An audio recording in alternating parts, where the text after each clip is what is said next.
Hi PK bus. இதைத்தான் நீங்க முதல்ல தெரிஞ்சுக்கணும். என்ன ரெண்டு பேரும் சேர்ந்து ஒன்றா வந்திருக்கோம்னு பார்க்குறீங்களா? ஏன்னா ஒரு விஷயத்த பேசலாம் தான். நம்ம தினம் ஏமாந்துக்கிட்டு இருக்கோம், ஏமாத்தப்பட்டுக்கிட்டு இருக்கோம். நம்ம சாதாரணமாக வாங்கக்கூடிய நம்மளுடைய அத்தியாவசிய பொருட்கள்ல இருந்து ஆசைக்கு வாங்கக்கூடிய பொருட்கள் வரைக்கும் எல்லாத்துலேயுமே நம்ம ஏமாந்துட்டு இருக்கோம். அப்படி ஏமாந்துக்கிட்டு இருக்கிறத தடுக்கிறதுக்காக நம்ம கிட்ட ஒரு உரிமை இருக்குது, அதுதான் கன்சூமர் ரைட்ஸ். அந்த கன்சூமர் ரைட்ஸுங்கிறது என்ன, அதை பற்றி டீட்டெயிலாக எப்படி பேசலாம் அப்படின்னு யோசிச்சுட்டு இருக்கும்போது தான் நண்பரோட ஒரு டிஸ்கஷன் பண்ணலாம் அப்படின்னு ஒரு ஐடியா வந்தது. ஏன்னா ஃபோனில் பேசிகிட்டு இருந்தோம். இதையே நம்ம ஃபோனில் பேசணும், நேரடியாக நாம் ரெண்டு பேருமே உட்காந்து பேசினாலே அதுவே மக்களுக்கு கண்டிப்பாக போய் சேர்ந்துருமே அப்படின்னு யோசிச்சேன். ஏன்னா தொடர்ந்து நாட்டு நடப்பில் அதான் பண்ணிக்கிட்டு இருக்கோம். அதான் உங்ககிட்ட இருந்தே நம்ம டிஸ்கஷனை பண்ணிடலாம் அப்படின்னு யோசிச்சது. கண்டிப்பா நான் பிக் பேங் பவன் நேயர்களுக்கு நாட்டு நடப்பு சேனல் சார்பாக நன்றியை தெரிவிச்சுக்கிறேன். எதுக்காக அப்படின்னா, ஒரு இன்ஃபர்மேட்டிவ் சேனல், 2 இன்ஃபர்மேட்டிவ் சேனல் சேர்ந்து கொலாப் பண்ணி அவங்களோட நாலேஜை ஷேர் பண்ணி அதன் மூலமாக மக்களுக்கு ஒரு சின்ன ஒரு அவேர்னஸ் கிரியேட் பண்ணுறதுங்கிறது ரொம்ப அரிதான ஒரு விஷயம். ஸோ அதை நம்ம ஸ்டார்ட் பண்ணியிருக்கோம் அப்படிங்கும்போது ஒரு ஆரோக்கியமான விஷயமா நான் பார்க்குறேன். அதே மாதிரி நான் நாட்டு நடப்பு சேனல் வியூவர்ஸுக்கு நன்றி சொல்லிக்கிறேன். ஏன்னா தொடர்ந்து நீங்கள் அந்த அவேர்னஸ் பண்ணிட்டு இருக்கீங்க. உங்களை அப்படியே கடத்தி எடுத்துக்கிட்டு எங்களோட ஆடியன்ஸுக்கு காட்டுறதுக்கு ஒரு வாய்ப்பு கிடைச்சது. சரி, கன்சியூமர்ஸுங்கிறது எதை குறிக்குதுன்னா, யாரை குறிக்குது கன்சியூமர்ஸ் அப்படிங்கிறது? கன்சியூமர் அப்படிங்கிறது யாருன்னா, சட்டப்படி ஒரு பொருளையோ இல்லை ஒரு சர்வீஸையோ காசு கொடுத்து வாங்குறவங்க தான், காசு கொடுத்து கன்சியூம் பண்ணுறவங்கள தான் கன்சியூமர் அப்படின்னு சொல்லி சட்டத்தில் சொல்கிறாங்க. இப்போ இந்த சட்டத்தை நீங்கள் கேட்கவும் இந்த சட்டம் பற்றி பேசலாம் அப்படின்னு சொல்லி நான் ஏன் சொல்கிறேன் அப்படின்னா, இந்த சட்டம் 1986 கன்சியூமர் ப்ரொடெக்ஷன் ஆக்ட் 1986 கொண்டு வந்தாங்க. அப்போ எதுக்காக கொண்டு வந்தாங்கன்னா, அப்போ தான் இண்டஸ்ட்ரி தொழில்மயமாதல், நகரமயமாதல்லாம் அதிகமாச்சு. அப்போ டூப்ளிகேட் ப்ராடக்ட், அதுக்கப்புறம் டிஃபெக்டிவ் ப்ராடக்ட், இதன் மூலமாக அடல்ட்ரேஷன், கலப்படம், இதன் மூலமாக மக்கள் பெரிதும் பாதிக்கப்படுறதை யுனைடெட் நேஷன்ஸ் பார்க்குறாங்க. ஸோ அவங்களோட கைட்லைன்ஸ் அடிப்படையில் இந்தியாவிலேயே அப்போ இருந்து சென்ட்ரல் கவர்மெண்ட் ஒரு சட்டம் கொண்டு வராங்க கன்சூமர் ரைட்ஸை, கன்சூமரை ப்ரொடெக்ட் பண்ணுறதுக்காக. ஆக்சுவலாக இந்த சட்டம் வர்றதுக்கு முன்னாடியே பல சட்டங்கள் வந்திருக்கு. Anti prevention of food adulteration act வந்திருக்கு, அதுக்கப்புறம் வெயிட்ஸ் மெஷர்மெண்ட் ஆக்ட் வந்திருக்கு, அது வந்திருக்கு. அதுக்கப்புறமா தான் இந்த சட்டம். ஆமாம், இந்த சட்டமே 1986 டிசம்பர் 24 பார்லிமெண்ட்ல எனாக்ட் பண்ணி, அதுக்கப்புறம் ஒரு சில மாசங்கள் கழிச்சு ஏப்ரல் 15 1987 தான் நடைமுறைக்கு கொண்டு வராங்க. என்ன நோக்கத்துக்காக கொண்டு வந்தாங்களோ, கிட்டத்தட்ட அந்த சட்டம் ஒரு 35 வருஷம் ஆயிடுச்சு நினைக்கிறேன். 35 வருஷம் ஆச்சு. அது இன்னும் தான் அதிகமாயிருக்கு, அந்த பிரச்சனை இன்னும் அதிகமாயிருக்கு, இன்னும் குறையல. ஏன்னா இது ஏன் பேசணும்னு எனக்கு தோணுச்சுனாலே, நானே பாதிக்கப்பட்டேன், நேரடியா பாதிக்கப்பட்டேன். எல்லாருமே பாதிக்கப்பட்டிருப்பாங்க. நீங்க காசு கொடுத்து கடையில போய் பொருள் வாங்கிறீங்க அப்படின்னா எல்லாருமே கண்டிப்பா பாதிக்கும். ஆமா, ஏதோ ஒரு வகையில என்னடா இது நம்ம இப்படி ஏமாந்துட்டு இருக்கோம் அப்படின்னு யோசனையா இருக்கு. ஒரு கொட்டேஷன் வாங்கிட்டு திருப்பி அது வாங்க போறதுக்குள்ளேயே ரொம்ப நமக்கு இதுவாயிருது. ஏன்னா இப்போ கட்டில் ஒன்று வாங்கலாம், ஒரிஜினல் தேக்கு வாங்கலாம் அப்படின்னு போய் விசாரிக்கிறதுக்காக போனப்போதான் ஒரிஜினல் தேக்கு தான் சார், வேற பிரச்சனையே கிடையாது அப்படின்னு சொல்லிட்டு இருந்தாங்க. அப்போ ஃப்ரெண்டு கிட்ட அதை பேச போகும்போது அவர் அந்த கடையில மட்டும் வாங்கிடாத, வாங்கி பஞ்சா விழுந்துருச்சு அப்படின்னப்பதான் என்னடா இப்படி ஏமாத்துறாங்களே அப்படின்னு ஒரு கோவம் வந்தது. அப்போ அது வழக்கமா உங்க வீடியோ பார்க்கும்போது அந்த வீடியோல பார்த்த மரக்கட்டில் இப்படி ஒருத்தர் வாங்கி அதே மாதிரி ஆன்லைன்ல நேர்ல போய் வாங்கியிருப்பாரு, நேர்ல வாங்கியிருக்காரு. என்ன மாதிரியே சேல்ஸ்மேன் போய் பார்த்து பேசியிருக்காரு. சேல்ஸ்மேன் வாரண்டி எல்லாம் இருக்கு அப்படின்லாம் சொல்லியிருக்காரு. அப்புறமா ஏமாத்திருக்காங்க. இப்போ வாரண்டி கேரண்டிங்கிறது கூட நமக்கு இப்போ இல்லைங்கிற மாதிரி ஆயிடுச்சோ. என்னன்னா, இப்போ பொதுவாக நம்ம கவனிக்க வேண்டிய விஷயம் இதுல இந்த உலகமே ரன் ஆகுறது பிசினஸால தான். இப்போ நான் ஒரு இடத்துல வேலை பார்க்குறேன் அப்படின்னாலும் அந்த இடத்துல ஒரு பிசினஸ், என்னை வச்சு ஒரு பிசினஸ் பண்றாங்க. இப்போ நானே தனியா ஒரு தொழில் பண்ணாலும் அது ஒரு பிசினஸ். இந்த உலகமே ரன் ஆகுறது ஒரு பிசினஸால தான். அந்த பிசினஸ் ரன் ஆகுறது நம்ம மாதிரி கஸ்டமர்ஸால தான். கரெக்ட். ஆனா அந்த கன்சியூமரோட சேஃப்டி அண்ட் சாட்டிஸ்ஃபேக்ஷனுக்கு முக்கியத்துவம் கொடுக்கப்படுதா அப்படின்னு கேட்டா இல்ல. ஏன்னா இன்னைக்கு விளம்பரங்கள் டிவில பாத்தீங்கன்னா பான்பராக் போட்டுக்கிட்டு சலாம் போட்டுக்கிட்டே பான்பராக் போட சொல்றான். ஆன்லைன் ரம்மி, நாட்டில கேசரி, ஆமா நாட்டுல கேசரி அல்வான்னு சொல்லிட்டு, அப்புறம் ஆன்லைன் ரம்மி, மியூச்சுவல் ஃபண்ட், அந்த விளம்பரங்கள் ஆன்லைன் ரம்மி மியூச்சுவல் ஃபண்ட் விளம்பரங்கள்லாம் பாத்தீங்கன்னா விளம்பரம் கிளியர் கட்டா சொல்லிடுவாங்க. ஆனா எதை தெளிவா நிறுத்தி நிதானமா சொல்லணுமோ அந்த டேர்ம்ஸ் அண்ட் கண்டிஷனை ஏதோ அவசரத்துக்கு ரயில் பிடிக்க போற மாதிரி சொல்லிட்டு போயிருவாங்க. கரெக்ட். நல்லவேளை இப்போ இந்த ஆன்லைன் கேமிங் ஆக்ட்னு கொண்டு பேன் பண்ணியிருக்காங்க. ஆனா அதையுமே அப்பீல் பண்ண சுப்ரீம் கோர்ட்டுக்கு அப்பீல் போயிருக்காங்க. ஆமா, இந்த ஆன்லைன் ரம்மியால எத்தனை பேர் இறந்துருப்பாங்க, உங்களுக்கு தெரிஞ்சு எங்களுக்கு தெரிஞ்சு எத்தனை பேர் இறந்துருப்பாங்க. ஸோ ஒரு எத்திக்ஸே இல்லாம பண்றாங்க. சரி, இப்படிதான் இவங்க தான் இப்படி இருக்காங்க அப்படின்னு பார்த்தா போனுக்கு ரீச் ஆச்சு, எல்லாருமே பண்ணிருப்பீங்க, போனுக்கு ரீச் ஆச்சு. அதெல்லாம் இந்த நெட்வொர்க்கிங் கம்பெனிக்காரங்களுக்கு மட்டும் தனியா ஒரு காலண்டர் வச்சிருப்பாங்க நினைக்கிறேன். அவங்களுக்கு மட்டும் ஒரு மாசம் 28 நாள் 84 நாள். ஆமா, சரி ஒரு 30 நாள் சேர்த்து கொடுங்கன்னா அதை விட அமௌண்ட் கூட தான் போடுறாங்க, யாரு வீட்டு காசுன்னு தெரியல. இப்படிதான் ஒரு பிசினஸ் எத்திக்ஸ் எல்லாம் போயிட்டு இருக்காங்க. இப்ப முந்திலாம் வந்து நம்ம லோன் வாங்குறது வந்து பேங்க் அலையோ நலையும்.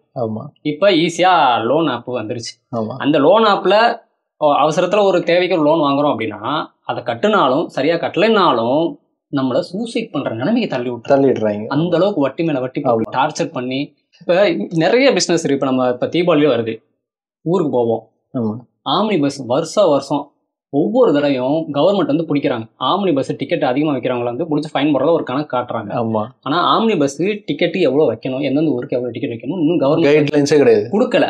அப்படி வைக்கிற அதிகமான டிக்கெட் வைக்கிறாங்கன்னா எந்த நம்பருக்கு ஃபோன் போட்டு கம்ப்ளைண்ட் பண்ணுங்கிற ஒரு எஜுகேட்டும் பண்ணல, ஒரு அவேர்னஸும் பண்ணலை. ஆம்னி பஸ் போகிறவன்ட்ட எடுத்துட்டு கேளுங்க, எவனுக்கு தெரியும் டிக்கெட் அதிகமாக வைக்கிறாங்களான்னு தெரியாது. அதை கம்ப்ளைண்ட் பண்ணணும், எந்த நம்பருக்கு ஃபோன் போட்டு கம்ப்ளைண்ட் பண்ணணும் தெரியாது. ஆனால் கவர்மெண்ட் வந்து கணக்கு காமிச்சிருவாங்க. வீக்கெண்ட்ஸில் மேஜரான சிட்டிஸுக்கு ஊர்களுக்கு ஹவுஸ்ஃபுல்லாக, அதாவது ஃபுல்லாக இல்லாமல் வண்டிங்க போகிறது கிடையாது. ஆமாம். ஸோ டிரான்ஸ்போர்ட்டுங்கிறது இப்போ ரொம்ப ஃப்ரீக்வன்சியாக இருக்குது. ஏன்னா பையிங் கெப்பாசிட்டி வந்து நம்மக்கிட்ட அதிகமாகிட்டுருக்கு. அப்படிங்கிறதுனால வீக்கெண்ட் ஆனால் ஊருக்கு போயிட்டு வருவோம், 2 நாள் லீவில் இங்கே இருக்கிறதுக்கு என்ன பண்ண போகிறோம்னு புக் பண்ணிட்டு போகிறது இருக்குது. ஸோ புக்கிங் நடந்துக்கிட்டு தான் இருக்குது. இவங்க வந்து வருஷம் ஃபுல்லாக எங்களுக்கு லாஸ்ட்டில் போகுது, சீசன் டைமில் தான் நாங்கள் புக் பண்ணுவோம்னு சொல்கிறதே வந்து ஒரு தப்பான ஒரு வாதம் மாதிரி தான் நான் பார்க்குறேன். ஆன்லைனில் வந்து இப்போ நிறைய ரூல்ஸ் அண்ட் ரெகுலேஷன்ஸ் கொண்டு வந்திருக்காங்க. ஆமாம், நம்ம கன்சியூமர் ப்ரொடக்ஷன் ஆக்ட் அதை வந்து ரிப்பீல் பண்ணி தான் 1986 அந்த ஆக்டை ரிப்பீல் பண்ணி தான் 2009 புதுசாக கொண்டு வந்தாங்க. எதுக்காக அப்படின்னா டிஜிட்டல் பிளாட்ஃபார்ம்ஸ் நிறையா வந்துருச்சு, எல்லாரும் ஆன்லைனில் ஷாப் பண்ண ஆரம்பிச்சிட்டாங்க. ஸோ அதை ரெகுலேட் பண்ணணும்னு சொல்லி கன்சியூமர் ப்ரொடக்ஷன் ஆக்ட் 2019 சொல்லி ஒரு சட்டம் கொண்டு வந்தாங்க. அது இல்லை இந்த commerce platform Amazon, Flipkart, Snapdeal இவங்கள மாதிரி காமர்ஸ் பிளாட்ஃபார்மை வந்து கண்ட்ரோல் பண்ணுறது தான் வந்து consumer protection act commerce rule 2020 சொல்லி அதிலே கொண்டு வந்துருக்காங்க. அதில் எல்லாமே கொண்டு வந்திருக்காங்க. இப்போ என்ன கேள்வினா, ப்ரைவேட்டு தான் இப்படி பண்ணுறாங்க, ஒரு கார்பரேட்டு தான் இப்படி பண்ணுறாங்க. நம்ம கவர்மெண்ட் நார்மலாக நம்ம பணம் செலுத்தி, ஏன்னா கவர்மெண்ட்லேயும் நம்ம நிறைய இடங்களில் கன்சூமராக தான் இருக்கும். நார்மலாக ஒரு பணம் செலுத்தி ஒரு அப்ளிகேஷன் கொடுக்குறோம் அப்படின்னா இன்றைக்கி நம்ம பார்க்குறோம்ல, அவங்க நியாயமாக செய்ய வேண்டிய கடமைக்கு கூட லஞ்சம் வாங்குறேன். இன்றைக்கி நம்ம பார்க்குறோம், இவ்வளோ லஞ்சம் வாங்கின விஓ கைது, இவ்வளோ லஞ்சம் வாங்கின சர்வேயர் கைது, இவ்வளோ லஞ்சம் வாங்கின தாசில்தார் கைதுன்னு சொல்லி பார்க்குறோம்ல. இது எங்கே போய் சொல்கிறதுன்னு தெரியல. நான் என்ன சொல்கிறேன்னா, ஒரு கவர்மெண்ட் வந்து மக்களை மதிக்கணும், ஒரு முதலாளி தொழிலாளியை மதிக்கணும், அதே மாதிரி ஒரு பிஸ்னஸ் மேன் வந்து கன்சியூமரை கஸ்டமரை மதிக்கணும். ஆனால் இது நடக்கிறதே இல்லை. எனக்கு என்னன்னா, இதெல்லாம் பார்க்கும்போது யாராவது ஒருத்தர் என்கிட்ட வந்து எவனுமே சரியில்லடா, எந்த மினிஸ்டருமே சரியில்லடா, எவனை நம்புறதுனே தெரியல, எந்த கவர்மெண்ட்டும் சரியில்லை, எவனுமே நேர்மை இல்லை, எல்லாருமே ஊழல் பண்ணுறாங்க அப்படின்னு சொன்னாங்கன்னா வந்து அவன்கிட்ட தான் பிடிச்சி கேட்கணும், நீ நேர்மையாக இருக்கா? ஒரு தனிப்பட்ட நபரை தாண்டி முக்கியமாக பிஸ்னஸ் பண்ணுறவங்க பார்த்து கேட்கணும், நீ ஒரு எத்திக்ஸ் படி தான் நீ வந்து பிஸ்னஸ் பண்ணுறியா, லாபம்னு ஓடாமல். ஏன்னா இன்னைக்கு நம்ம எல்லாருமே வந்து அவங்கவுங்க இருக்கிற இடத்துக்கு ஏற்ற மாதிரி, அவங்கவுங்களோட சக்திக்கு ஏற்ற மாதிரி, கெப்பாசிட்டிக்கு ஏற்ற மாதிரி கூட இருக்கிறவனையோ இல்லை இன்னொருத்தனையோ அவங்களோட உழைப்பை சுரண்டி, அவங்களோட பணத்தை சுரண்டி, ஹெல்த்தை சுரண்டி, அவங்களோட பணம், புகழ், பேரு, அடையாளம் இதெல்லாம் பறிக்கிறதுக்கும் அவங்க அதுக்கு தான், அடுத்தவங்களோட அதுக்கு தான் நம்ம ஆசைப்படுறோம். அது பிஸ்னஸ்ல நிறைய நடக்குதுங்கிறது தான் கரெக்ட் என்னோட பெரிய ஆதங்கமா இருக்கு. இப்போ இந்த ஆன்லைனை பற்றி பேசிட்டு இருந்ததுல, இப்போ இந்த பிக் பில்லியன் டே, இந்த மாதிரி கிரேட் இண்டியன் சேல் மாதிரியான சேல்ஸ்லாம் கொண்டு வராங்க. இதுல கூட ரேட்டு அதிகமாக்கிட்டு தான் நமக்கு வந்து கொண்டு வராங்க. இப்போ நம்ம ஃபோன் வாங்குறோம்னா அது வந்து டிப்ரிசியேஷன் தான், அதுக்குள்ள உள்ள இருக்கிற அந்த டெக்னிக்கல் பார்ட்ஸ் வந்து அதுக்கு தான் வேல்யூ. எல்லாமே டிப்ரிசியேஷன், வண்டி மாதிரி இல்ல. ஆமா, வண்டி வாங்குற மாதிரி தான், அவங்க பிரைஸ் ஏற்றி தான் வைக்கிறாங்க.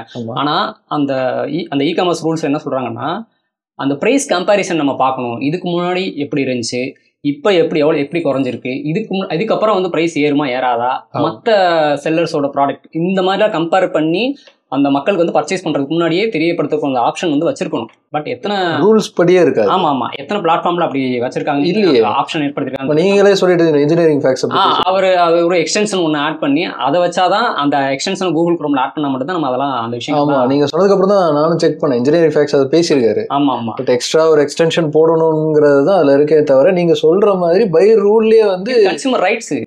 நீங்க உண்மையிலேயே பிரைஸை குறைச்சிருக்கீங்களா இல்ல விலையை இன்க்ரீஸ் பண்ணி அதுல லைட்டா குறைச்சிருக்கீங்களா யாருக்கு தெரியாது இல்ல. நான் அந்த ப்ராடக்ட்டை ஃபாலோ பண்ணிட்டா இருந்தேன். நான் அந்த காமர்ஸ் என்டிட்டி, அதாவது அமேசான், ஃப்ளிப்கார்ட் இவங்க என்ன பண்ணிருக்கோம்னா, வாரண்டில இருந்து அந்த ப்ராடக்டோட ஸ்பெசிஃபிகேஷன், முக்கியமா கண்ட்ரி ஆஃப் ஆரிஜின், ஒரு ஃபோன் வாங்குறோம்னா கண்ட்ரி ஆஃப் ஆரிஜின் கண்டிப்பான முறையில் இருக்கணும். ஓகே. அப்புறம் வாரண்டி டீட்டெயில்ஸ், அதுக்கப்புறம் டெலிவரி சார்ஜ், எக்ஸ்ட்ரா சார்ஜ் எதுவுமே ஹிடன் சார்ஜஸ் இருக்கவே கூடாது. எல்லா சார்ஜஸையும் நீங்க இதுக்குள்ள போட்டுறணும்.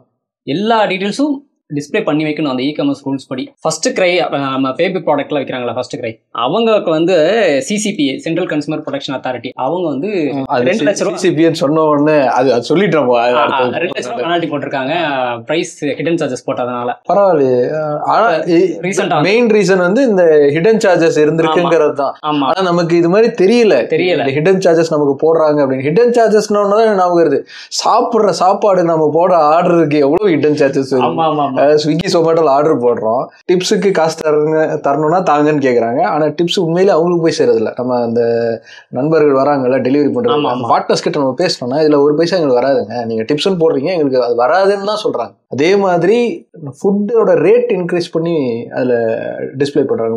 100 ரூபா 150 ரூபா பிரியாணினா நம்ம ஸ்விக்கி ஜொமேட்டோல பார்த்தோம்னா 200 ரூபா 250 ரூபா இருக்கு. மழை டைம் அப்படின்னா பீக் சார்ஜஸ். ஆமா அதுக்கு இப்ப தனியா ஒரு ஃபீஸ் கொண்டு வராங்க. அது அங்க அவங்களுக்கு போய் சேர்ந்தா கூட பரவாயில்ல, போறது இல்ல, உழைப்பாளிகளுக்கும் போய் சேர்றது இல்ல. முழுக்க இதுல பார்சலுக்கு போடுவாங்க, அதுல ஒரு ஜிஎஸ்டி. ஆமா, எதுக்கு ஹோட்டலுக்காரங்க பார்சல் பண்ணி அனுப்புறாங்க, பார்சல் சார்ஜஸ் அப்படின்னு அதுக்கு ஒரு தனி காசு. அந்த காசும் ஹோட்டலுக்கு போதான்னு தெரியல. இப்படி எல்லாத்தையும் இப்படி எடுத்துட்டு அதுக்கப்புறம் பிளாட்ஃபார்ம் ஃபீஸ்ல இப்படிதான் வந்து மொத்தமா கொள்ளையடிச்சுட்டே இருக்கேன். இப்போ இதுக்கெல்லாம் கூட நம்ம கேஸ் போட முடியுமா? இல்லை, அவங்களோட பிஸ்னஸ் டேர்ம்ஸ் அண்ட் கண்டிஷன்ஸ் அவங்களோட பாலிசி என்னங்கிறத தெரிஞ்சுக்கிட்டு அது வந்து இந்த கன்சியூமர் ப்ரொடெக்ஷன் ஆக்டுக்கு இல்லை இ-காமர்ஸ் ரூல்ஸ்க்கு வயலேட் பண்ணுதா இல்லைங்கிறத செக் பண்ணிட்டு தான் நம்ம அது போட முடியும். இப்போ நீங்கள் அந்த சிசிபிஏ சொல்லிட்டு இருந்தீங்க இல்லையா, இப்போ அது வந்து இந்த புது சட்டம் வந்து 2019 வந்தது. அதோட ப்ராசஸ் என்ன? அது என்ன? அதுக்கு என்னன்னா 2019 இப்போ நம்ம ஷாப்பிங் பண்ணுறது பொருள் வாங்குறது பார்த்தீங்கன்னா ஒன்று ஆன்லைனில் வாங்குவோம் இல்லை ஆஃப்லைனில் வாங்குவோம். ஆன்லைனில் வாங்குறதுக்கு தான் ஆன்லைன்லேயே வந்து மார்க்கெட் பிளேஸ் இ-காமர்ஸ் என்டிட்டிங்கிறது ஒன்று இருக்குது. அதில் தான் அமேசான், ஃப்ளிப்கார்ட், அதாவது பையரையும் செல்லரையும் கனெக்ட் பண்ணுற ஒரு விஷயம். கரெக்ட். அதுலேயே இன்னொரு இ-காமர்ஸ் என்டிட்டி என்னன்னா இன்வென்ட்ரி இ-காமர்ஸ் என்டிட்டின்னு இருக்குது. இப்போ அவங்களோட ஓன் பிராண்டு இல்லை ஓன் ரீட்டைலர் அதை வச்சு பண்ணுறது. அதுதான் இப்போ உதாரணத்துக்கு ரிலையன்ஸ் டிஜிட்டல் ஸ்டோர் சொல்லலாம். ஸோ அவங்களாம் வந்து இன்வென்ட்ரி இ-காமர்ஸ் என்டிட்டி. ஆமாம். ஸோ இப்போ 2 இருக்குது. 2க்குமே மேக்ஸிமம் எல்லா ரூல்ஸும் இ-காமர்ஸ் ரூல்ஸும் பொருந்தும். இப்போ இதில் வந்து இப்போ நம்ம ஒரு ஸ்ட்ரக்சர், அந்த நம்ம கம்ப்ளைண்ட் பண்ணுறக்கூடிய ஸ்ட்ரக்சர் எப்படி இருக்குது அப்படின்னா, ஃபர்ஸ்ட் அத்தாரிட்டி பார்த்தீங்கன்னா சிசிபிஏ தான், சென்ட்ரல் கன்சூமர் ப்ரொடெக்ஷன் அத்தாரிட்டி. இவங்க வந்து கன்சூமரோட ரைட்ஸு, கன்சூமரோட ப்ரொடெக்ஷன் இதெல்லாம் சேஃப்டி பண்ணணும், அது சம்மந்தமாக அவேர்னஸ் ஏற்படுத்தணும். ஸோ இது வந்து இவங்களோட வேலை. அது போக ஏதாவது பெருசாக ஒரு இஷ்யூ வருது அப்படின்னா ஜூமோட்டோவா அவங்களாவே முன் வந்து கேஸ் எடுத்து ஆர்டர் கொடுப்பாங்க. ஸோ இந்த மாதிரி ஒரு விஷயம் இருக்குது. ஸோ அது வந்து ஒரு கோர்ட் மாதிரியே செயல்படும். ஆமாம். இப்போ இது கிரவுண்ட் லெவலில் பார்த்தீங்க அப்படின்னா, இப்போ ஆஃப்லைனில் நம்ம ஒரு பொருள் வாங்குறோம். இப்போ நம்ம ஆன்லைனுக்கு சொல்லிட்டோம், இ-காமர்ஸ் அந்த பிளாட்ஃபார்மில் என்னென்ன செக் பண்ணணும் அப்படிங்கிறத நம்ம சொல்லிட்டோம். இப்போ ஆஃப்லைனில் கடையில் போய் பொருள் வாங்குறோம் அப்படின்னா, உதாரணத்துக்கு ஒரு ஃபோன் வாங்குறோம் அப்படின்னு வச்சுக்கோங்களேன். உங்கள் ஃபோனில் அது கவர்மெண்ட், அது வந்து ஃபாரினில் தயாரித்து இந்தியாவில் இம்போர்ட் பண்ணாலும் சரி, இல்லை ஃபாரின் கம்பெனி இந்தியாவுக்கு வந்து இந்தியாவில் தயாரித்து இந்தியாவில் விற்றாலும் சரி, அந்த ஃபோன் சேஃப்டியாக இருக்கா இல்லையா அப்படிங்கிறத உங்கள் ஃபோனில் செட்டிங்ஸில் போய் ரெகுலேட்டரி அப்படின்னு சொல்லி ஒரு அந்த சர்ச்சில் போய் ரெகுலேட்டரி டைப் பண்ணிங்கன்னா கீழே வந்து ஃபோனுங்கிறது ஒரு எலக்ட்ரானிக் ப்ராடக்ட் தான். அப்போ அதில் வந்து இந்த 8 மாதிரி ஒரு சிம்பிள் போட்டிருக்கும். ஓகே, அது வந்து ரிஜிஸ்ட்ரேஷன் சிம்பிள். அது இருந்துச்சு அப்படின்னா அந்த ரிஜிஸ்ட்ரேஷன் சிம்பிளை தூக்கி BIS கேப் அப்படின்னு சொல்லி ஒரு ஆப் இருக்குது. அந்த ஆப்பில் அந்த நம்பரை தூக்கி போட்டு செக் பண்ணோம்னா அந்த ஃபோன் கம்பெனியோட மொத்த டீட்டெயில்ஸ் வந்துடும். அப்போ அவங்க வந்து இந்தியன் ஸ்டாண்டர்ட்ஸை ஃபாலோ பண்ணுறாங்க, ஸோ அவங்களோட அப்ரூவலோட தான் பண்ணுறாங்க அப்படிங்கிறத நம்ம தெரிஞ்சுக்கலாம். நம்ம ஃபோன் ஓரளவுக்கு சேஃப்டியாக இருக்கும் அப்படிங்கிறத நம்ம ஒரு நம்பிக்கை தான் நல்லா. ஸோ இது வந்து எலக்ட்ரானிக் ப்ராடக்ட் மட்டும் இல்லை, அந்த BIS கேர் ஆப்புங்கிறது எலக்ட்ரானிக் ப்ராடக்ட் மட்டும் இல்லை, ஒரு இண்டஸ்ட்ரியல் ப்ராடக்ட், ஒரு ஹெல்மெட் வாங்கணும் இல்லை வேறு ஏதாவது செப்பல் வாங்குறோம். ஸோ இந்த மாதிரி எல்லா ப்ராடக்ட் அதுக்கெல்லாம் ISI மார்க் இருக்கும், அந்த நம்பரை போட்டுக்கிறோம். இப்போ ஒரு வாட்டர் பாட்டில் வாங்குறோம் அப்படின்னா CML நம்பர் இருக்கும், அந்த நம்பரை அந்த அப்ளிகேஷனில் போட்டு செக் பண்ணி பார்த்துக்கலாம். இதுவே ஒரு கோல்டு சில்வர் வாங்குறோம் அப்படின்னா HUID நம்பர் இருக்கும், அது அந்த நம்பரை வந்து BIS கேர் ஆப்பில் போட்டு நம்ம செக் பண்ணிக்கலாம். ஏதாவது வயலேஷன் இருக்குது அப்படின்னா அந்த ஆப்லேயே நம்ம கம்ப்ளைண்ட்டும் பண்ண முடியும். இதுவே ஃபுட் சம்மந்தப்பட்ட ஏதாவது ஒரு கம்ப்ளைண்ட் இருக்குது, ஏதாவது ஒரு கடையில் சாப்பிட்டு ஃபுட் பாய்சன் ஆயிடுச்சு, இந்த உணவுல பள்ளி இருந்துச்சு, நம்ம நிறைய கேள்விப்பட்டோம், பள்ளி இருக்குது அது இருக்குது இது இருக்குன்ட்டு எல்லா கலந்து கொடுப்பாங்க. ஸோ அந்த மாதிரி ஒரு விஷயம் வரும்போது வந்து ஃபுட் சேஃப்டி நம்ம எடுத்தனே கன்சூமர் கேஸ்னு போகணும் அவசியம் இல்லை. Food safety complaint number WhatsApp number இருக்குது. ஸோ அந்த நம்பருக்கு நம்ம கம்ப்ளைண்ட் பண்ணிக்கலாம். ஃபுட் சேஃப்டி கனெக்ட் ஆப்னு ஒரு ஆப் இருக்குது தமிழ்நாடு கவர்மெண்ட்டோட, அது நம்ம கம்ப்ளைண்ட் பண்ணிக்கலாம். இப்போ நம்ம ஆஃப்லைனில் ஒரு பொருள் வாங்கிட்டோம், நம்மளுக்கு வந்து ஏதோ ஒரு வகையில் வந்து பாதிப்பு ஏற்பட்டுருச்சு, காசு கொடுத்து வாங்கிட்டோம், நம்ம கன்சியூம் பண்ணியிருக்கோம், ஒரு பாதிப்பு ஏற்பட்டுருச்சு அப்படின்னா இப்போ இந்த கன்சியூமர் ப்ரொடெக்ஷன் ஆக்ட் 2019 படி அடுத்த ஸ்டேஜ் என்ன பண்ணணும் அப்படின்னா, சம்மந்தப்பட்ட பார்ட்டிக்கு ஒரு கடையில் வாங்கியிருக்கோம், ஒரு சூப்பர் மார்க்கெட்டில் வாங்கியிருக்கோம், இல்லை ஏதோ ஒரு சர்வீஸ் ஒரு கொரியர் அனுப்பிச்சுட்டு சரியாக போகல, ஸோ அப்போ அந்த சர்வீஸில் அந்த ப்ராடக்ட் வாங்கின கடையிலையோ நம்ம வந்து ஒரு லீகல் நோட்டீஸ் சும்மா A4 சைஸில் ஒரு எழுதி அனுப்பிச்சா போதும், எனக்கு நீங்கள் தகுந்த ரிப்ளை கொடுக்கணும், இல்லைனா வந்து என்கிட்ட இருக்கிற ப்ரூஃபை வச்சு நான் வந்து ஒரு கன்சூமர் கோர்ட்டில் கேஸ் போடுவேன் அப்படிங்கிற மாதிரி சொல்லணும். அதுக்கு அவங்க அதிகபட்சம் ஒரு 15 நாளுக்குள்ள ரிப்ளை பண்ணணும். ஒருவேளை அவங்க ரிப்ளை பண்ணிட்டாங்க, அந்த ரிப்ளைல நமக்கு திருப்தி இல்லை அவங்க ரிப்ளையே பண்ணலை அப்படின்னா அதுக்கப்புறம் நாம் வந்து கன்சூமர் கோர்ட்டில் கேஸ் போடலாம். கன்சூமர் கோர்ட்டில் கேஸ் போகிறது இப்போ வந்து ஆன்லைன்லேயே கொண்டு வந்துட்டாங்க. eJagridi.gov.in அப்படிங்கிற ஒரு வெப்சைட் இருக்குது. அந்த வெப்சைட் ஃபர்ஸ்ட் நான் பார்க்கும்போது ஜாங்கிரின்னு படிச்சேன், ஜாங்கிரின்னு படிச்சேன். அதுக்கப்புறம் தான் நல்லா தெளிவா கொடுத்துருக்காங்க, புரிஞ்சுக்கிட்டீங்க கரெக்டா? அதுக்கு தான் அது வச்சிருக்காங்களா? ரைட். அந்த வெப்சைட்ல வந்து நம்ம கம்ப்ளைண்ட் பண்ணிக்கலாம். கம்ப்ளைண்ட் பண்ண நம்ம இருக்கிற ப்ரூஃபோட.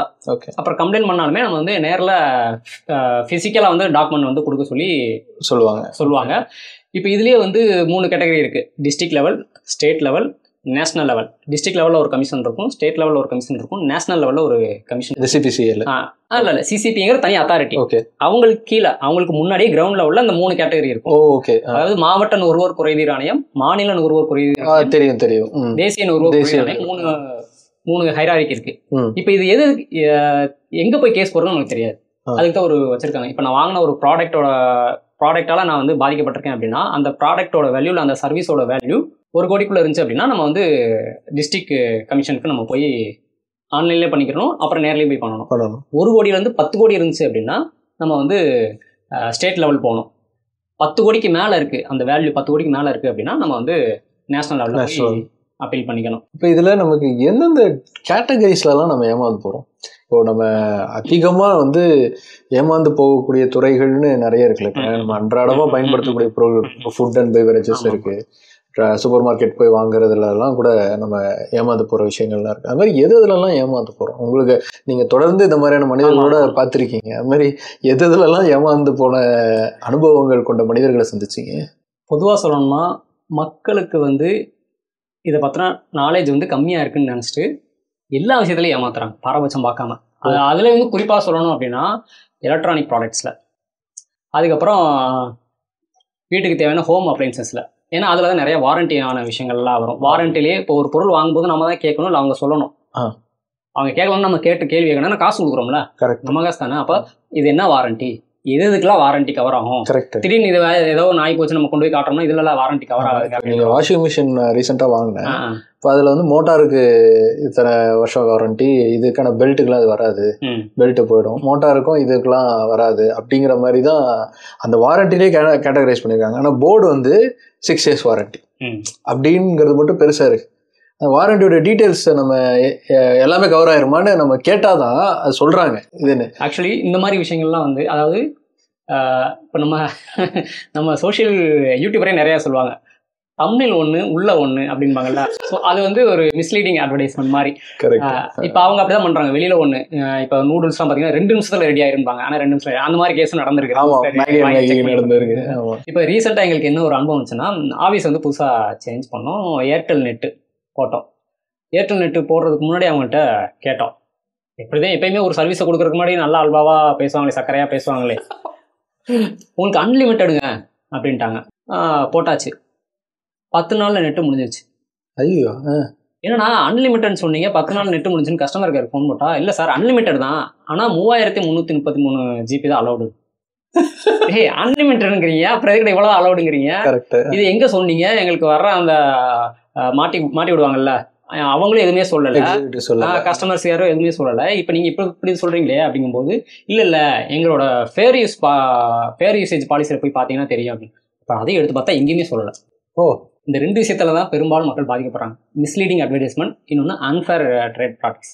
மிஸ்லீடிங் அட்வர்டைஸ்மெண்ட்னா வெளியில் ஒன்று இருக்கும், உள்ள ஒன்று இருக்கும், மிகைப்படுத்தி விளம்பரப்படுத்துவாங்க.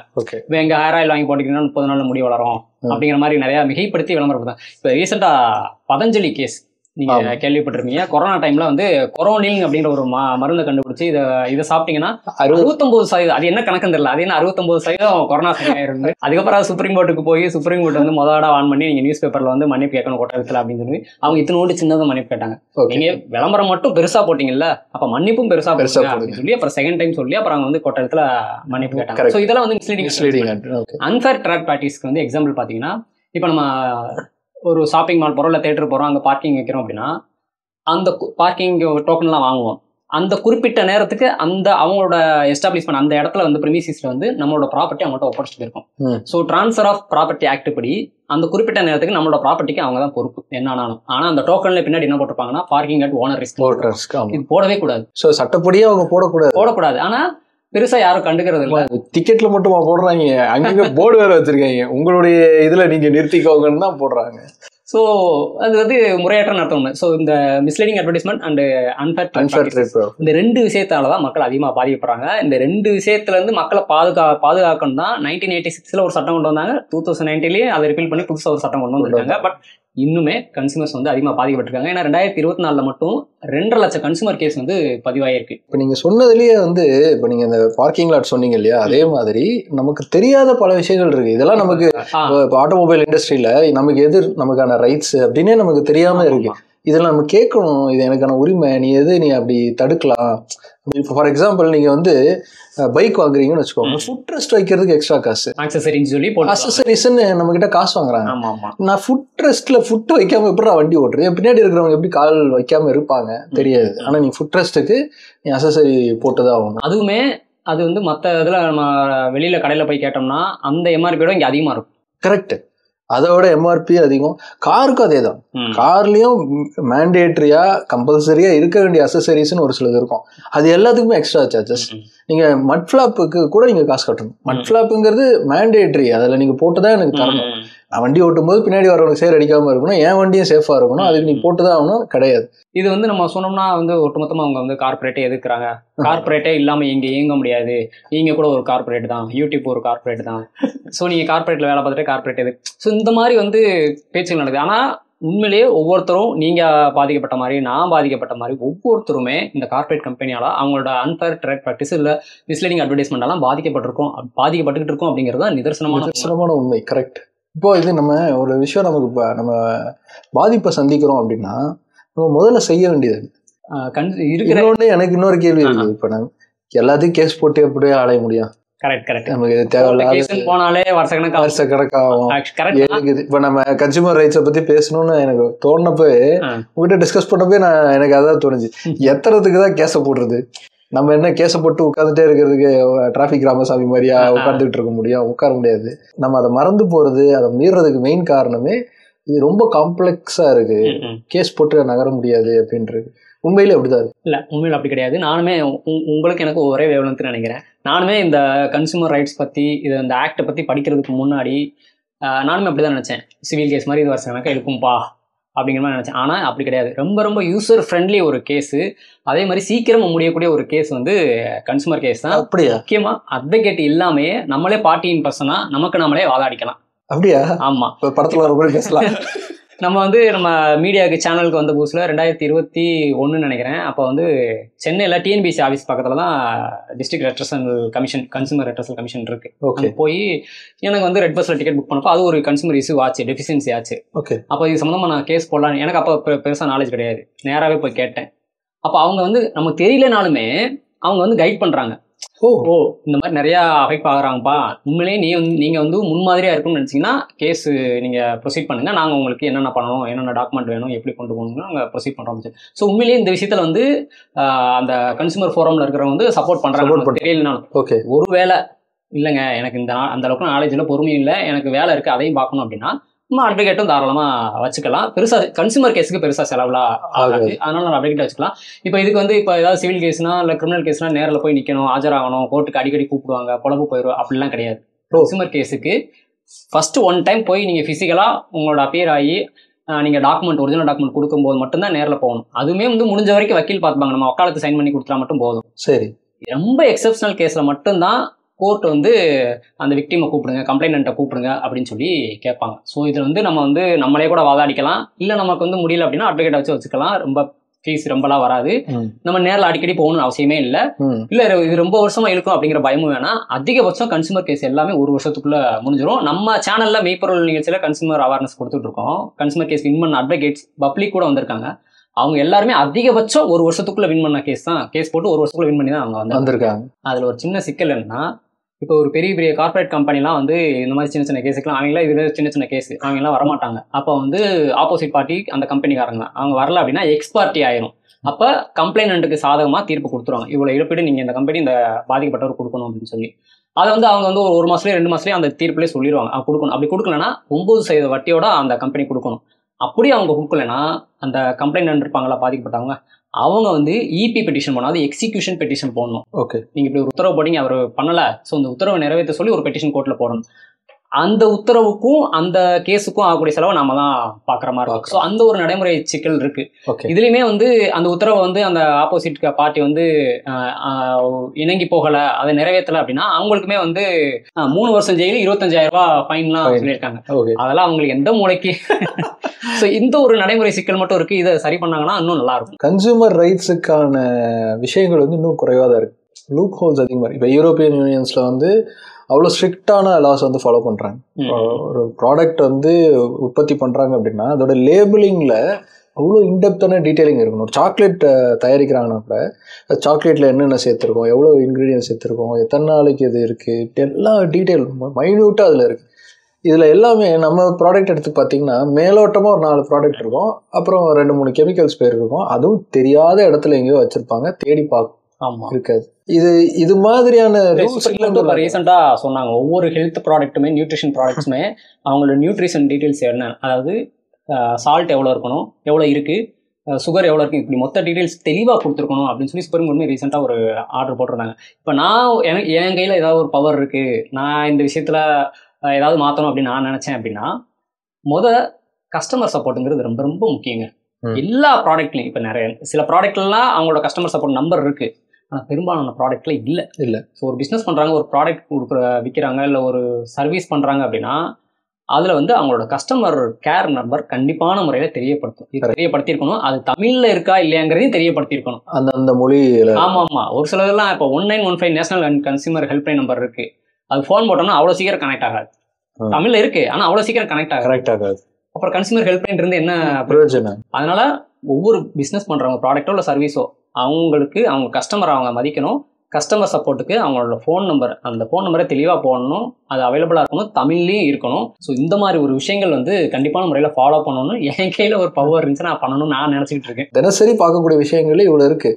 நம்மளுடைய ரைட்ஸ் என்ன அப்படிங்கிறத அவங்க புரிஞ்சுக்கணும். கண்டிப்பாக புரிஞ்சுக்கிட்டு நம்ம அதை கேள்வி கேட்க ஆரம்பிச்சிட்டோம்னாவே கண்டிப்பாக இந்த லூப் ஹோல்ஸ் அதிகமாக கேள்வி கேட்குறான்டா, நம்ம இனிமேல் கொஞ்சம் கரெக்டாக நடந்துக்கணும்னு ஒரு அடுத்த ஸ்டாண்டர்டுக்கு நகரும்ல. எங்க சேனலுக்கு வந்து பேட்டி கொடுத்தவங்களே கேள்வி கேட்டதுனாலதான் அவங்கள்ட்ட இருந்து பதில் வரல, ஒழுங்கா பதில் வந்திருக்குல்ல, அந்த பதில திருப்தி இல்லாதனாலதான் கன்சூமர் கோர்ட்ல கேஸ் போட்டு அவங்களுக்கு வந்து ஆனா இழப்பீடு கிடைச்சிருக்கு, நியாயம் கிடைச்சிருக்கு. கரெக்ட். அப்ப கேள்வி நம்ம தொடர்ந்து கேட்கணும். கேட்கக்கூடிய அப்படி கேட்கலையா, திருப்பி பதில் தரலையா, கன்சூமர் கேஸ் ஈஸியான ஒரு ப்ராசஸ் தான். டக்குன்னு போயிட்டு ஒரு கேஸை போட்டு நீங்க சொன்ன மாதிரி நம்ம ஒரு 10 பேர் இதுக்காக போடும்போது அதுக்கு ஒரு வலிமை இருக்கு. 100 பேர் போடும்போது 1000 பேர் போடும்போது அதுக்கு ஒரு வலிமை இருக்கு. கண்டிப்பா நம்ம தொடர்ந்து அதை பத்தி நம்ம கேட்க தான் அது நமக்கான உரிமைகள் அப்படிங்கிறது நமக்கு ரெஜிஸ்டர் ஆகும். அப்பதான் இது ஒரு அடுத்த கட்ட ப்ராசஸை வந்து கொண்டு போகும், ஸ்ட்ராங் பண்ணும். எங்களோட நாட்டு நடப்பு சேனலோட ஃபியூச்சர் என்ஹான்ஸ்மெண்ட்டே என்னன்னா, தொலைநோக்கு பார்வையில் நாங்கள் என்ன பண்ணணும்னு நினைக்கிறோம்னா, எனக்கு ஒரு கட்டத்தில் இதை பார்க்கும்போது வெக்ஸ் ஆகி எவனோ ஒருவன் படம் பார்த்துருப்பீங்கன்னு நினைக்கிறேன். அதில் மாதவன் சார் வந்து ஒரு 2 ரூபாய்க்கு சண்டை போடுவார், போற இடம்பெல்லாம் ஒழுங்கா ஒண்ணுமே பண்ண மாட்டாங்க, சண்டை போடுவார். அந்த மாதிரி ஆயிடுவோமோ, ரொம்ப ஸ்ட்ரெஸ் ஆகி ஆயிடுவோம் அப்படின்னு சொல்லி எனக்கு ரொம்ப வெக்ஸ் ஆயிடுச்சு. ஸோ இந்த மாதிரி ஒவ்வொருத்தருக்கும் மன உளைச்சல் இருக்கும். வெளியில போய் சண்டை போட்டு அது சரியில்லை இது சரியில்லைன்ட்டு வேற வழி இல்லாமல் வந்திருப்பாங்க. ஸோ கன்சூமர் ரைட்ஸ் மக்கள் கண்டிப்பான முறையில் பாதுகாக்கப்படணும் அப்படிங்கிறதுக்காக இந்த அவேர்னஸை ஒய்ட் ரேஞ்சுக்கு எடுத்துட்டு போகணும். இப்போ நம்ம சேனல்ல வந்து பேசுறோம், இந்த மாதிரி ஒய்ட் ரேஞ்சுக்கு ஒவ்வொருத்தரும் எடுத்துட்டு போகணும், அது நம்மளும் எடுத்துட்டு போகணும் அப்படின்னு சொல்லி நிறைய பிளான் இருக்கு. ஒரு கேஸ் போட்டு நம்ம முன்னுதாரணமா நீங்க இப்ப சேனல்ல மக்கள் கூட கேட்கலாம், ஸோ இவ்வளோ கேஸ் போட்டிருக்காங்கன்னு சொல்றீங்களா, நீங்க ஒரு கேஸ் போட்டு ஜெயிச்சு காமிங்கன்னு நினைப்பாங்க. ஸோ அதுக்குண்டான ப்ராசஸ் நம்மளும் நாட்டு சேனல் சார்பா ஒரு கேஸ் போட போறோம், அது ப்ராசஸ்ல இருக்கு. கண்டிப்பா அது என்ன கேஸ், ஜெயிச்சுமா இல்லையாங்கிறது கண்டிப்பான முறையில மக்களுக்கு நல்லது. இப்போ நீங்க ஒன்று சொன்னீங்க, கஸ்டமர் சப்போர்ட்டுங்கிறது ரொம்ப முக்கியம். இப்போ ஆர்டிஃபிஷியல் இன்டெலிஜென்ஸ் டெக்னாலஜி அதிகமானதுல இருந்து இந்த கம்பெனிஸ் எல்லாருமே ஏஐயோடைய பதில்கள் தான் நமக்கு வருது. இப்போ நம்ம உரையாடல், நான் ஏற்கனவே சொன்னேன்ல, நம்ம ஒரு ரிட்டர்ன் பாலிசிக்கு வந்து நம்ம சாட் பண்ணி தான் பண்ண வேண்டியது, பாதி நேரம் பாட் தான் பேசுது, திருப்பி அதே தான் வரும். நீங்க இந்த லிஸ்ட்ல இருந்து எனக்கு சொல்லுங்க, நம்ம பிரச்சனை வேற ஒண்ணு இருக்கும். டைரக்டா ஒரு எக்ஸிக்யூட்டிவ் கிட்ட பேசுறதுக்கு அவ்வளோ மெனக்கடணும், திருப்பி அந்த பாட் கூட போராடி அதுக்கப்புறமா தான். ஆனா முன்னாடி அப்படி கிடையாது. ஏஐங்கிறத இவங்க எல்லாரும் மிஸ்யூஸ் பண்ற மாதிரி தான் எனக்கு. ஏஐ வந்து ஒரு மிஷினா யூஸ் பண்ணிக்கிறாங்க. ஆமா, நம்மளே ஒரு மிஷினா நினைச்சுக்கிறாங்க. கரெக்ட். நீங்க 2 பேரும் பேசிக்கோங்க, என்ன பேசி ஒரு முடிவுக்கு வந்து ஒரு முடிவுக்கு வாங்கலாம். அதாவது ஸ்கிரீனிங் அங்கேயே நடக்குது பாருங்க. இப்ப நீங்க பார்த்ததுல கேஸ் ஸ்டடிஸ்ல நீங்க வித்தியாசமான கேஸ் ஸ்டடிஸ் இப்படிலாம் கூட ஏமாத்துறாங்கிற மாதிரியான சம்பவங்கள் ஏதாவது இருக்கு? இப்ப எங்க இதுலயே வந்து பாத்தீங்கன்னா, இப்ப இன்னைக்கு கூட ரீசெண்டா ஒரு வரும்போது நான் பார்த்தேன், நம்ம பாட்காஸ்ட் வரும்போதே ஒரு இது பார்த்தேன். ஈரோடுல ஒரு பிரைவேட் காலேஜ், அவங்க வந்து அந்த பொண்ணு ஃபீஸ் கட்டிட்டாங்க. பட் வந்து வேற எங்கேயோ அட்மிஷன் கிடைச்சிருக்கும் போல சர்டிஃபிகேட் கேட்டிருக்காங்க, தர முடியாதுன்னு இருக்காங்க. ஒன்று அவங்க வந்து கன்சூமர் கோர்ட்டில் கேஸ் போட்டு அவங்களுக்கு வந்து அமௌண்ட் மட்டும் தெரியல, காம்பன்சேஷன் அமௌண்ட் மட்டும் ஆகும் இல்லை, இவ்வளோ நீங்கள் கொடுக்கணும்னு சொல்லி இழப்பீடு போட்டு சர்டிஃபிகேட் கொடுக்கணும்னு சொல்லி உத்தரவு போட்டாங்க. பரவாயில்லையே. இப்போ இந்த இதில் வந்து மக்கள் கண்டிப்பான முறையில் தெரிஞ்சுக்க வேண்டியது வந்து, ஒருத்தவங்க வந்து அமௌண்ட் பே பண்ணியிருக்கணும், பே பண்ணி அந்த ப்ராடக்ட்டே அந்த சர்வீஸே கன்சூம் பண்ணியிருக்கணும். இப்போ ஒரு கேஸில் என்ன ஆச்சுன்னா, வக்கீல் சொன்னார் என்ன ஆச்சுன்னா, ஒருத்தர் வந்து செக் எழுதி கொடுத்துருக்காரு, ஆனால் அது பவுன்ஸ் ஆயிடுச்சு. அந்த பேங்க் என்ன பண்ணியிருக்காங்கன்னா, அந்த பவுன்ஸ் ஆன செக் எழுதி கொடுத்தவருக்கே ப்ரைவேட் கொரியர் மூலமாக அனுப்பிச்சிருக்காங்க. ஆனால் அந்த ப்ரைவேட் கொரியர்காரன் ஒழுங்காக டெலிவரி பண்ணலை, அது காணாமல் போச்சு. இப்போ இவர் அட்வொகேட்டு கூட ஹெல்ப் கேட்டு அவங்க வந்து அந்த கொரியர் மேலே இழப்பீடு கேட்டு கேஸ் போட்டிருக்காங்க. இப்போ அந்த கோர்ட் என்ன சொல்லுதுன்னா, நீ வந்து டைரெக்டாக கன்சியூம் பண்ணலை, பேங்க்கு தான் வந்து கொரியருக்கு வந்து அனுப்பிச்சி விட்ருக்கான், ஸோ நீ கொரியர்காரன்ட்ட கேட்க முடியாதுன்னு சொல்லி டிஸ்போஸ் பண்ணிட்டாங்க. சரி, பேங்க்காரன்ட்ட போய் நம்ம அவங்கள்ட்ட வந்து அவங்க மேலே கேஸ் போடலாம் அப்படின்னு சொல்லி பார்க்கும்போது, நீ பேங்க்காரன்ட்ட கொடுத்துருக்கதான், ஓகே, செக் எழுதி கொடுத்துருக்க, அவன் தான் அனுப்பிச்சு விட்ருக்கான், ஓகே தான். ஆனால் பேங்க்காரன் உனக்கு வந்து இந்த செக்கை வந்து கொரியர் அனுப்பிச்சிருக்கான் அப்படிங்கிறதுக்கு சார்ஜ் பண்ணியிருப்பான்ல, அந்த சார்ஜ் பண்ணுறதுக்கு ப்ரூஃப் வேணும். அதுக்கு அவங்கள்ட்ட ப்ரூஃப் இல்லை, டிடெக்ட் பண்ணியிருப்பாங்கல்ல, அது அவங்கள்ட்ட இல்லைன்னு சொல்லி சொன்னாங்க. ஸோ இருந்துச்சுன்னா பேங்க் மேலே நம்ம வந்து கேஸ் போடலாம். அவன் சார்ஜ் பண்ணானா இல்லையானே தெரியாது, சார்ஜ் பண்ணானா அதுக்கு நான் ப்ரூஃப் கொடுக்காம இல்லை. அப்புறம் இப்படி அப்போ வந்து நம்ம ஒருத்தர் கன்சூமர் அப்படிங்கிறவங்க பே பண்ணியிருக்கணும், அதே நேரத்தில் அவங்க டைரெக்டாக கன்சியூம் பண்ணியிருக்கணும். இந்த மாதிரி சில சின்ன சின்ன விஷயங்கள் இருக்கு. இது மாதிரி விஷயங்கள் மட்டும் இல்லை, இங்கே வந்து வழக்குகளில் கிடைத்த தீர்ப்புகளும் சரியாக பின்பற்றாமல் போகக்கூடிய சூழலும் இருக்கு. பட் அது அப்படி ஃபார் எக்ஸாம்பிள் சொல்லணும்னா, விஆர் மாலில் வந்து பார்க்கிங்க்கு காசு வாங்கக்கூடாதுன்னு ஒரு கேஸ் நடந்து அதில் வந்து காசு வாங்கக்கூடாதுன்னு தீர்ப்பு வந்திருக்கு. ஆனால் இன்னைக்கும் அங்கே வந்து காசு தான் இருக்காங்க. மால்ஸ் எல்லாத்துலேயுமே இது மாதிரியான ரூல்ஸுங்கிறது தீர்ப்பில் வந்துச்சு, ஆனால் யாருமே ஃபாலோ பண்ணல. போயிட்டாலே விதிகள் மீறப்படும், அவ்வளோதான். அந்த மாதிரி தான் இருக்கு இப்போ. ஆனால் மற்ற நாடுகள் இது இல்லை. இப்போ யூஎஸ்ல நாங்கள் ஒரு மெக்டானல்ட்ஸ் பற்றி ஒரு வீடியோ போட்டிருந்தோம். ஒரு லேடி வந்து கொட்டிடுச்சு, அது வந்து கேஸ் போடுறாங்க. பெரிய அளவுக்கான காம்பன்சேஷன் அவங்களுக்கு வந்து. அதுக்கப்புறமா மெக்டானல்ட்ஸ் வந்து டெம்பரேச்சர் பார்த்து தான் அவங்களுக்கு வந்து காஃபியை வந்து கொடுக்கணும் அப்படிங்கிற ஒரு சிஸ்டத்தையே கொண்டு வந்தாங்க. அங்கே சிஸ்டமே மாற்றப்படுது. ஆனால் இங்கே வந்து இதை ஒரு மாதம் இந்த பிரச்சனை இருக்கும், அதுக்கப்புறமா அதே மாதிரி நம்ம வேற பேரில் ஏதாவது ஒன்று பண்ணலாம், பிராண்டு பேரை மாற்றுறது இல்லை வேற ஏதாவது, இதுதான் நடக்குது. ஏன்னா நம்மகிட்ட அவேர்னஸ் இல்லை அப்படிங்கிறது தான். நம்ம தொடர்ந்து அவேர்னஸ் இருந்து நாமளும் கேள்விகள் அதிகமாக கேட்க தான் இங்கே எல்லாமே சரியாகும். எப்படின்னா மக்கள் வந்து யாருக்கு ஓட்டு போடுறாங்களோ அவங்கள்ட்ட நிறைய கேள்விகள் கேட்கணும்னு நம்ம சொல்றோமோ, அந்த மாதிரி நம்ம யார்கிட்ட என்ன பொருள் வாங்குறோம், என்ன சர்வீஸ் வாங்குறோமோ அவங்கள்ட்ட நிறைய கேள்விகள் கேட்கணும். கேள்விகள் கேட்டா மட்டும்தான் மாறுறதுக்கு வாய்ப்புகள் நிறைய இருக்கு. இல்ல அப்படின்னா செதுக்கி வந்து இவங்கள்ட்ட போய் சண்டை போட்டு வச்சுக்கிட்டு போனா போதுவோ அப்படின்னு நம்ம போயிட்டோம்னா கரெக்ட், நம்மள மாதிரி நிறைய பேர் ஏமாற்றப்படுவாங்க. ஆமா, கரெக்ட். நீங்க சொன்னது ரொம்ப கரெக்ட் பிரதர். கேள்விகள் கேட்டாதான் இங்கே எல்லாமே நடக்கும். அதனால் கேட்டுருங்க, கேள்வியே கண்டிப்பாக கேளுங்க. பிக் பேங் மோகன் சேனல் நேயர்களாக இருந்தாலும் சரி, நாட்டு நடப்பு சேனல் இருந்தாலும் சரி, இந்த வீடியோ மூலமாக கமெண்ட்டில் வந்து நீங்கள் எந்தெந்த மாதிரியான இந்த மாதிரி சேவை குறைபாடால் பாதிக்கப்பட்டிருக்கீங்க அப்படிங்கிறதே மறக்காம கமெண்ட்டில் சொல்லுங்கள், அதையும் நாங்கள் பார்த்து தெரிஞ்சுக்கோம். ஆமாம், அப்போ தான் உங்களோட அனுபவம் தெரிஞ்சுக்க எவ்வளோ பிரச்சனைகள் இருக்குது அப்படின்னு. நீங்கள் ஒருவேளை கேஸ் போட்டு ஜெயிச்சிருந்தீங்கனாலும் அதையும் கமெண்ட்டில் பண்ணுங்கள். அதை பார்க்குறவங்களுக்கு ஒரு கான்ஃபிடன்ஸ் கிடைக்கும், நம்மளும் வந்து இந்த மாதிரி முயற்சி செய்யலாம் அப்படின்னு. சரி, ஓகே பிரதர், நாமளும் தொடர்ந்து இதே மாதிரி கேள்விகள் கேட்போம். கண்டிப்பா. சரி, தேங்க்யூ. நன்றி. மகிழ்ச்சி. இன்னொரு நாள் சந்திக்கலாம். கண்டிப்பா. வேற ஏதாவது தலைப்புல? கண்டிப்பா. வேற என்ன இன்ட்ரெஸ்ட் உங்களுக்கு? வேற நிறைய நம்ம வந்து சோஷியல் இஷ்யூஸ், சட்டம் சார்ந்த பிரச்சனைகள் தான். நம்ம படத்தை பத்தி ஒரு நாள் பேசலாம். கண்டிப்பா. சினிமா இன்ட்ரெஸ்ட் இல்லாம இங்க யாருமே இருக்க மாட்டாங்கல்ல. கண்டிப்பா நம்ம பேசலாம். கண்டிப்பா. ஓகே, சந்திக்கலாம். நன்றி.